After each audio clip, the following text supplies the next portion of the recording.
un monsieur qui s'appelle Christian Darlot, que je ne connais pas, mais je me suis dit que ce texte,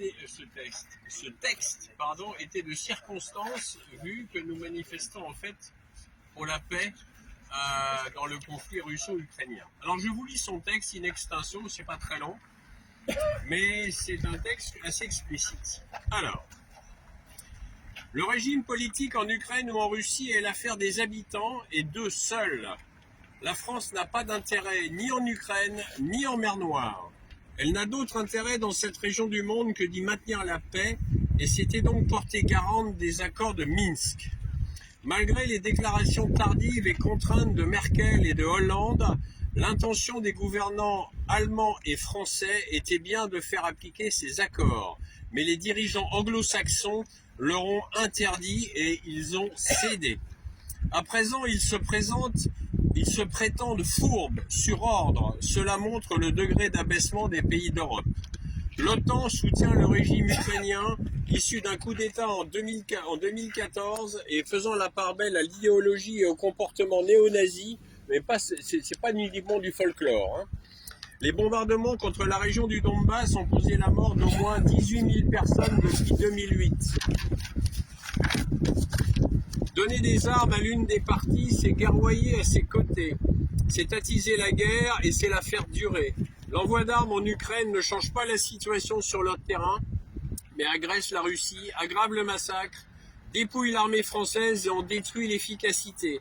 La belligérance manifeste la soumission de la France à l'oligarchie mondiale et ruine sa crédibilité internationale. Le droit de déclarer la guerre appartient au Parlement, ni à la présidence, ni au gouvernement. Nul argument raisonnable ne justifie la belligérance, ni l'enfreinte de la Constitution par le pouvoir exécutif. Le peuple français, seul souverain selon la Constitution, doit manifester son désaveu de la politique menée par les pantins placés au pouvoir par l'oligarchie de l'Empire anglo-saxon, auquel la France est vassalisée depuis 2005. Bien sûr, les peuples des pays anglo-saxons sont encore plus soumis, et ce n'est pas contre eux qu'il faut lutter, mais contre l'oligarchie financière régnant dans ces pays. Dans l'intérêt de la paix, la France doit revenir à sa politique traditionnelle d'équilibre. Les Français manifestent contre la réforme des retraites, mais pas contre la guerre. Pourtant, quel est le plus grave péril? La menace contre les retraites ou la guerre? Le risque de dérapage vers la guerre nucléaire est à présent faible, malgré les provocations des gouvernements britanniques et états-uniens destinés à maintenir les pays européens dans leur rang plutôt qu'à menacer la Russie. Mais le risque de guerre générale est grand, et le risque de déclassement de la France l'est plus encore. Ce déclassement causerait une chute dans la mesure... je vous reprends cette phrase. Ce déclassement causerait une chute dans la misère matérielle, intellectuelle et spirituelle. La dernière fois que la France a proclamé sa volonté d'équilibre, c'était en 2003, il y a 20 ans. Le refus de l'agression contre l'Irak reçut un accueil glacial, hostile même dans les pays sous tutelle anglo-saxonne, mais enthousiaste dans tout le reste du monde. Ce refus inspira à Condoleezza Rice cette phrase prononcée publiquement « Il faut oublier la Russie, pardonner à l'Allemagne et punir la France ». Dès 2005, l'AVC de Chirac fut l'occasion de faire revenir Sarko au gouvernement. Or, Sarko, homme sans attache familiale ni affective pour la France, de son aveu même d'ailleurs, est un agent de la CIA, recruté quand il avait 15 ans par Wissner, c'était son beau-frère, le numéro 2 de la CIA à l'époque. Il ne s'en cache même pas. Depuis ce coup d'État feutré, les Français ont subi le traité de Lisbonne, l'entraînement dans les agressions anglo-saxonnes, la soumission à l'UE, les mandats désastreux de Sarko et de François Hollande, puis le parachutage du Micron, dont la mission est de brader l'industrie, ruiner l'agriculture, diviser la société, ridiculer la France et la faire disparaître des relations internationales.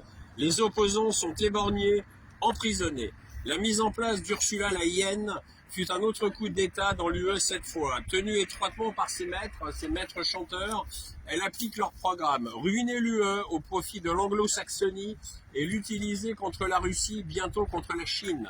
Elle et son entourage usurpent le pouvoir en violant les traités par un coup d'État permanent, soumettent l'UE à l'OTAN, suivi avec enthousiasme par l'Assemblée improprement nommée Parlement européen et entraînent les peuples d'Europe vers la guerre. L'Union européenne, c'est la guerre. La France est du côté des agresseurs et sera du côté des perdants. Les Français doivent se démarquer de cette politique mortifère. Par comparaison, la menace sur la protection sociale, si grave soit-elle, est secondaire. Le projet gouvernemental est de démanteler la protection sociale instituée par les Français et d'en céder la gestion aux fonds financiers anglo-saxons. Traduisez BlackRock, Vanguard, etc. Mais si la France ne sort pas de la guerre de l'OTAN et de l'UE, elle sera ruinée et asservie aux pays anglo-saxons pour des décennies. Le démantèlement de la protection sociale aura lieu tôt ou tard, et la guerre en prime. Sortir de ce piège est donc la priorité. Voilà, j'ai trouvé ce texte très très à propos. Merci à l'auteur, parce que franchement, j'ai rien à redire à ce texte. Et je pense que vous partagez tous ici le point de vue, nous sommes tous d'accord. Bon, bah merci de m'avoir écouté. Merci à toi, Claude. Je vous le donne.